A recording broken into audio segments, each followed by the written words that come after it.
Nous avons souvent expliqué ici le rôle du capitalisme dans la domination des peuples. Mais si ces peuples subissent la domination capitaliste, c'est qu'en leur sein, il est une classe sociale qui s'en satisfait, s'en fait la complice objective, la classe moyenne supérieure selon l'INSEE ou la petite bourgeoisie selon Marx. S'y côtoient, dans sa version contemporaine, des diplômés qui prétendent à la culture et l'intelligence du fait même de leur diplôme et de leur position sociale. Hannah Arendt les appelait les Philistins, humains totalement repliés sur leur vie privée, leur carrière professionnelle, leur sécurité, leur développement personnel, bref, obnubilés par leur parc à jouer et qui soutiendront tous les pouvoirs qui leur garantiront la préservation de leur petit périmètre. C'est cette petite bourgeoisie qui a servi tous les rouages du régime nazi, comme le décrit Hannah Arendt dans Les origines du totalitarisme. C'est aujourd'hui cette même classe qui soutient les totalitarismes rampants en Europe. En France, ce fut le vote Macron. La classe moyenne supérieure représente environ 13% de la population.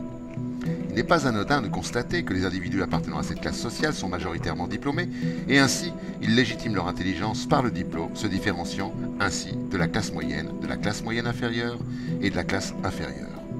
Rappelons que le diplôme est une sélection des individus sur leur capacité d'obéissance, de soumission à la conformité et sur leur capacité à abandonner toute pensée propre. Obéissance et soumission sont manifestes chez ces individus aujourd'hui dans notre pays, d'autant qu'elles leur sont demandées par l'un d'entre eux. Ils dominent sans contestation parce que les classes inférieures à la leur croient à leur supériorité intellectuelle. Ils dominent sans contestation parce que la classe moyenne et la classe moyenne inférieure se sont retournées contre la classe inférieure pour y trouver la cause de leur malheur.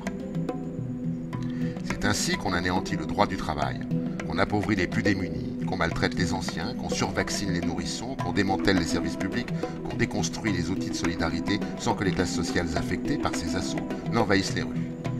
La classe moyenne, supérieure, y voit, elle, une sauvegarde de ses petits avantages, lui permettant de poursuivre sa petite vie, et se fait complice sans état d'âme des autoritarismes, des lois liberticides et des attaques contre les classes inférieures à la sienne. La banalité du mal, disait Hannah Arendt.